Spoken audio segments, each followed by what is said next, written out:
పిఠాపురంలో మీకు చెప్పాను ఇందాకే సాయంత్రం రిజిస్టర్ చేశాను ల్యాండ్ అని.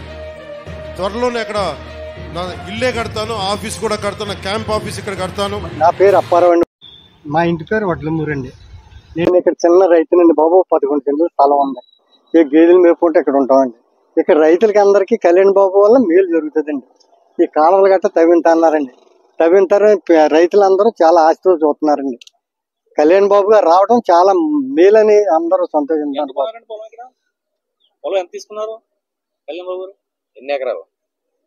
3 ఎకరాల చిల్లర బాబు. 3 ఎకరాల చిల్లర అండి. రైతు కాకినాడ అండి.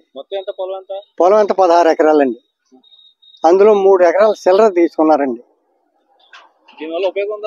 చాలా ఉపయోగం ఉంది బాబు. ఆయన రావడమే చాలా సంతోషం, చాలా ఉపయోగం అండి. ఇవన్నీ బాగుపడిపోతాయి బాబు.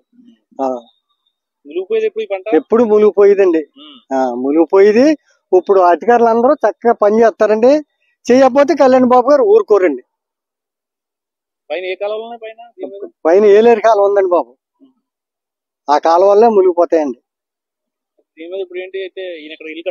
కట్టుకోవడం వల్ల ఇక్కడ అందరికి పిఠాపురానికే పెద్ద మేలు జరుగుతుంది బాబు.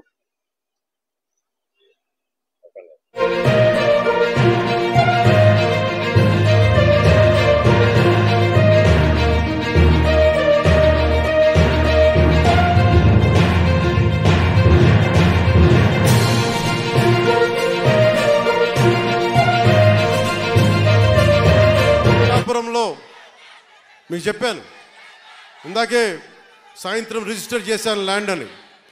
త్వరలోనే అక్కడ నా ఇల్లే కడతాను, ఆఫీస్ కూడా కడతాను, క్యాంప్ ఆఫీస్ ఇక్కడ కడతాను. 1 ఎకరం స్థలం, 1 ఎకరం 2 ఎకరాల స్థలం. పార్టీ ఆఫీస్ ఈరోజు నాకు బాధగా ఉంది. రోడ్ల మీద ఉండిపోతా ఉన్నారు. జనసేన ఆఫీస్కి రావాలి అంటే ముందు వాకిళ్ళు తెరిచి ఉండాలి. అందుకే నాకు 2 ఎకరాల స్థలం పెట్టండి. ఎవరు వచ్చినా ముందుకు రావాలి. ఇలా ఉండాలి కనీసం. మా హక్కు ఇది జనసేన ఆఫీసు. చిన్న ఆఫీసులు అయిపోతే ఏమనిపిస్తాయి, దూరం నుంచి ఉంటారు. ఇంత ప్రేమగా వచ్చిన మీకు గేట్లు తెరిచి జనసేన మిమ్మల్ని వచ్చి రా అని చెప్పేలాగే 1 ఎకరం 2 ఎకరాల స్థలం మీరు వచ్చి సాయంత్రాలు కూర్చున్నా నాకు ఇబ్బంది లేదు.